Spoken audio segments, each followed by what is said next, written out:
If you can't say the word symptoms, you're basically Adolf Hitler if you say the word symptoms.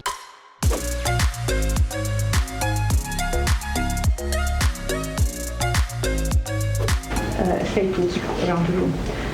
So, for the next 20 minutes or so, I'm going to hand you over to Dan. Diolch yn fawr, diolch Dan. Cool, thanks. Okay, 20 minutes, difficult because I can normally talk for hours. Okay, so I'm going to condense everything into a 20-minute kind of presentation. I've done this presentation maybe twice or 3 times for the IAS already. So that should be pretty cool.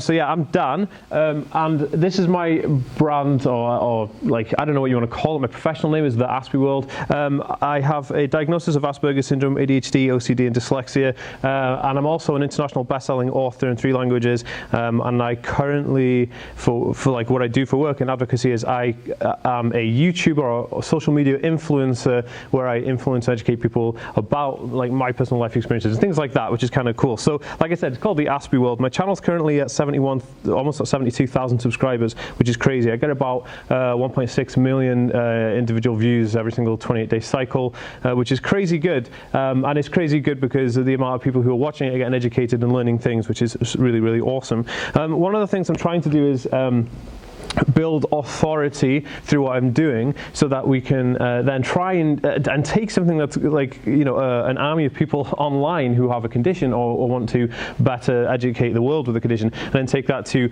more political aspects. Like, rather than just having Autism Hour, let's make it a standard, you know, like that stuff really bugs me. So that's one of the things we're trying to do. Also, I have ADHD, so if I'm talking really fast, I'm very sorry, and I don't have caffeine or sugar anymore, but it's still, it's difficult to slow down. So anyway, I'm trying to condense everything to 20 minutes or so, so you guys can ask some Q&A as well also. So yeah, I basically talk about my experiences with, living with ASD online. That's what I do. On YouTube, I upload like videos every single week. My book is, the bestseller book I got out in the US and the UK, is about kind of my experiences and how I use Star Wars to kind of help, I don't know, feel more normal in society. It's cool. It's a cool book. Anyway, enough of my rambling of my self-promotion. So is this going to work if I press sideways? I'd have to click it. Is it going to do it? Do it. Hey, so YouTube. Okay, cool. So like Larry said, I'm kind of well known for my YouTube advocacy. So what I do is I upload videos on YouTube every single week, talking about cool, fun life experiences. And what I do is I get a chance to put videos of myself, you know, all my life experiences, things that I never realized were valuable to people, all the times I've lived, because you know, I've done a lot in 32 years, and people just absolutely love it, and it educates so many people. It's phenomenal, and the amount of people that I've helped change their lives, which is crazy, is super awesome. That's why I do it. I love doing it. I've worked very closely with the National Autistic Society, also ambitious about autism, and some other random companies, like USA-based companies, so they don't have anything standard in the US, kind of like the National Autistic Society. So yeah, I work with all these kind of companies, and one of the reasons why I chose YouTube is because YouTube has a user platform of 1,300,000,000 active users, and that's incredible. That's a lot of people to reach. So a lot of people use advocacy on Facebook and try and reach out on other social media platforms, but YouTube is the 2nd largest search engine in the world, next to Google, and it also uses the Google Smart Brain algorithmic technique. So that's pretty awesome. That's why I use YouTube to do it. So yeah, it's cool. It comes with issues actually though, because I'm on YouTube all the time. I literally went to LA in June last year to do like a networking thing for YouTube in this huge conference called VidCon. So I had a guy come with me who's my assistant, helps me travel because I have issues with traveling and things like that. And as soon as I stepped off the plane, going through TSA in LA, somebody comes up to me like, oh my God, I've seen you on YouTube, blah, blah, blah. And so it presents itself with interesting situations where I like to distance myself from an audience because I'm sat at my computer recording videos, but then also when I'm in the public, people want to come up to talk to me about my advocacy, and that's kind of weird because I did that online, so I wouldn't have to speak to people face to face. Anyway, enough about that. YouTube is really interesting because it has open access freedom of speech, which is very powerful, especially for doing things from a personal perspective. There's no kind of closed book. You don't have to follow any kind of bizarre guidelines. Okay, unless you're like, you know, stupid and filming silly things. You know, there are guidelines for that, but typically you can say what you want and freedom of speech, and you don't really get judged. You get haters, but haters are everywhere, and you've got to dab them all the way. But the idea of YouTube is that it's open access free, and it builds something quite interesting, which is community. So what I do with my channel is I also build a community of people who can help other people. So what I wanted to do was, when I first started advocacy, people were like emailing me like, Dan, what about this, what about this, what about this? So I got about 10,000 emails every single month, and I'm like, I can't get through 10,000 emails a month, what on earth? So I was like, oh. So what I needed was a system for people to help each other, because that's how I believe a society will push itself forward. So I set up Facebook groups, and I also set up YouTube community groups on YouTube. That works phenomenally well. And one of the biggest things my channel does is, so there's two things. It educates people in certain aspects of autism or any kind of like spectrum condition, like ADHD and stuff like that, OCD. People want to talk to me about those things, depression, anxiety, all those lovely things that come with it. It educates those people in those areas, and it also helps people find diagnosis, because I did a video on like a step-by-step guide, like how, because that's one of the biggest things. People say, oh, I believe I'm on the spectrum or whatever, and then they say, oh, where do I go from here? So that's one of the things that kind of guide them through this process, which is powerful. But the second thing I try to do, because obviously a large portion of my audience are people who are on the spectrum, I try to inspire. So like I want to be this like cause for inspiration to empower people on the spectrum to do something super, super awesome. So I left school with no qualifications, because obviously I was in school in the 90s, and let's face it, the 90s was a terrible time for supporting people with ASD. So I was basically in the additional needs part of the school, but it was terrible. Like for mathematics, we had to circle tenor trackers and stuff. It was really, really unstimulating and terrible. And I got in trouble a lot, because I used to tell the teachers why they were wrong a lot of the time with their history and science nonsense, because they were actually wrong. And it's weird, and now I realize that a lot of primary school teachers don't even have a degree in science, so they're teaching science, so it's quite interesting. So leaving school with no qualifications, a bugger all, I decided that I was getting into the slump, like everybody with ASD kind of gets into the rut where they feel kind of detached from reality a little bit, and then you think, oh, it's difficult to get into this kind of social norm routine where people do this, they go to university and they go partying and all crazy and it's cool, and they have, and all this weird rat race nonsense. So I was like, oh goodness, and I got into a really low part. Then I thought, well, I really like to focus on crazy stuff. You ask me anything about 9/11, I know it's really morbid and gross, but I know everything there is to know about 9/11. I actually did a presentation, and I won this like competition for putting together factual knowledge on the scientific data in the 9/11 dust, which is really boring but very, very exciting.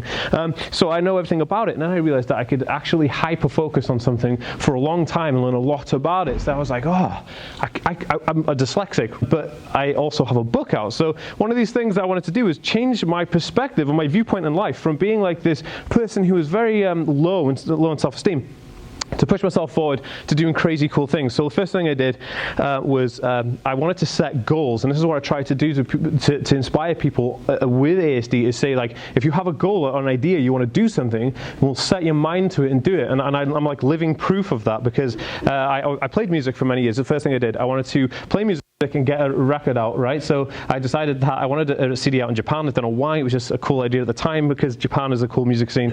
So I knew nobody in Japan, can't speak a word of Japanese, and managed to get my band's album signed to a label in Japan, released, got us to #5 in the charts in Japan, which is crazy, which was super cool. So that was one thing out of the way. Then the next thing was leaving school with no qualifications was crazy, but I always loved science, and I always loved learning about things. So I decided to do a degree in chemistry. I don't know why, I kind of not regret it, but when I realized it was the hardest degree you could probably do, it was interesting with the workload for timing, because obviously it didn't interact well with my bad sleeping habits. So I did a degree in chemistry, and now obviously I'm a chemist, which is quite interesting, but obviously having no qualifications to go into a degree in chemistry is quite fascinating for anybody.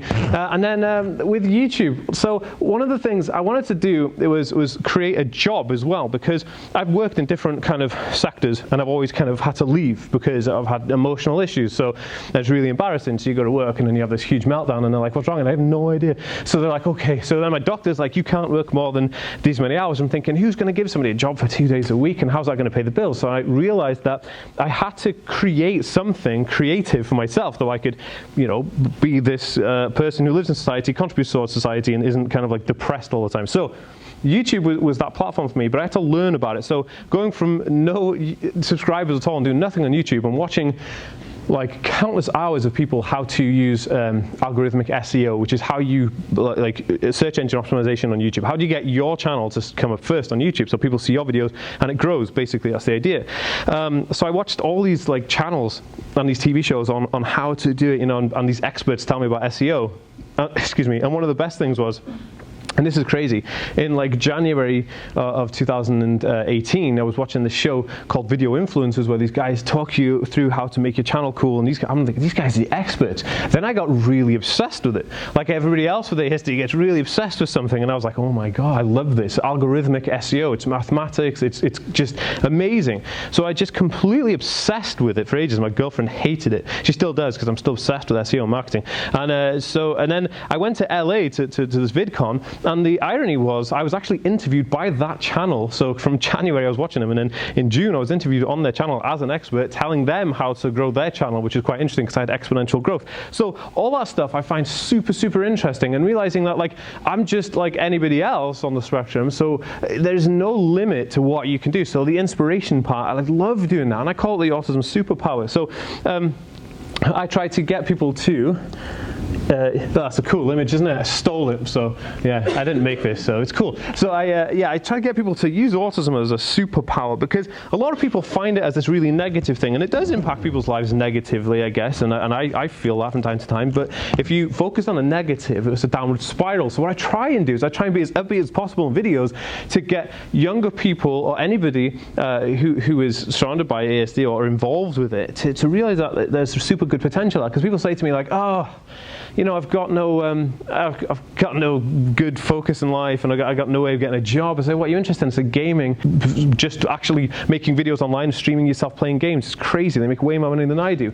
And they're like, what? And I say, game testers, create your own game. Why don't you do a degree where you learn how to code games, be a game coder? Why don't you be a graphical artist for games? There's so many different opportunities for people. Like if you're the person who knows most about Pokemon, I love Pokemon, but if you're the person who's your main obsession is Pokemon, well mine is like 9/11, then you could like really dig down and get everything you need to know about Pokemon and be the best channel on YouTube about Pokemon, and people will pay you to do it. So people kind of have this focus that if you're not like working in a shop or an office or like in a building site, then you don't really have a career ahead of you, which is complete nonsense. And moving forward, especially with people with digital age technology and millennials who are on the spectrum, who love technology, this is the coolest way to do it. And I love doing that, and I empower so many people to do it.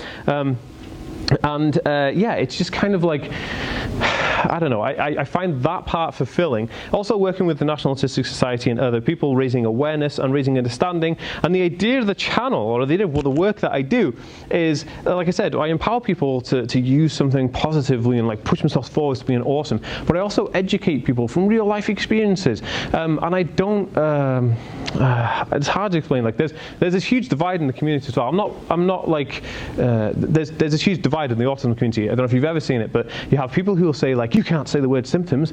You're basically Adolf Hitler if you say the word symptoms. But then you've got people who say, well, symptoms is just a characteristic of something that we've always used for years. So what I do is I just go across the board. I say it as it is. I say, you know, I'll use the word symptoms. I'll say autism. I'll say classic autism, high functioning, whatever, because that's how people understand it. And when you open yourself up to being open to those kind of things, people really listen, because they say, oh, I'm in like, I don't know, Slovakia, and I got a diagnosis of Aspergers syndrome. And then somebody in the US is like, oh, you can't be diagnosed with Aspergers syndrome. It's not in the DSM-5. And I say, well, guys, you know, the DSM-5 isn't the only way of diagnosing somebody. So to be open on the platform and really just be like, I'm interested in every input and every language that anybody wants to use, allows you to educate more people, and more people then come on board and understand exactly what you're saying, and rather than closing yourself off to a small minority group or being fringe, if you like. So that's quite interesting. And the amount of people who have actually they use my stuff as training is crazy scary. I actually I was talking to some people in America, and they actually use my YouTube channel in professional training in America, which is crazy and a bit cheeky really, because it's just using it for free. But yeah, it's cool. It's good, and that's the kind of stuff I do. So without further ado, hopefully I haven't rambled on for too many hours. So this is my contact details and all my stuff. I'm very active on all social media and stuff. So if wants to get me on anything or talk to me about anything, you can always reach out and stuff like that. Yeah, one of the things I'm doing right now is I've got this website up, and we do a blog, and we also we create autism resources, which are like now in next cards and routine cards and daily schedule cards and autism alert cards and things like that. So that's really, really cool. So moving forward in the future, what I'm doing is I'm going to try and mobilize my online presence and that authority I have online to take it to like societal levels and trying to change how things are. And the last thing I'll say on that is basically how I view it is that if you go back to like the 50s and the 40s, wheelchair access in stores was never mandatory, and if you had a wheelchair, then that'll get it for you. But right now we're in that phase where there's no neurodiverse kind of like I don't know, but shops and stuff aren't accommodating for people on the spectrum, and which really annoys me. And they use like terrible lighting, and it's all set up really, really bad. And if you think that 1 in 60 people in the US and 1 in 100 people in the UK, is probably a bit more now, have a diagnosis of ASD, that's a lot of people you're kind of like leaving out of taking care of. So that's one of the things I'm going to try and do is move the times forward and get people to really change how they are. So anyway, that's me. I'm done. I'm Dan. Thank you for listening to me ramble on about nothing for ages. That's a cool picture, isn't it? All right, thanks a lot.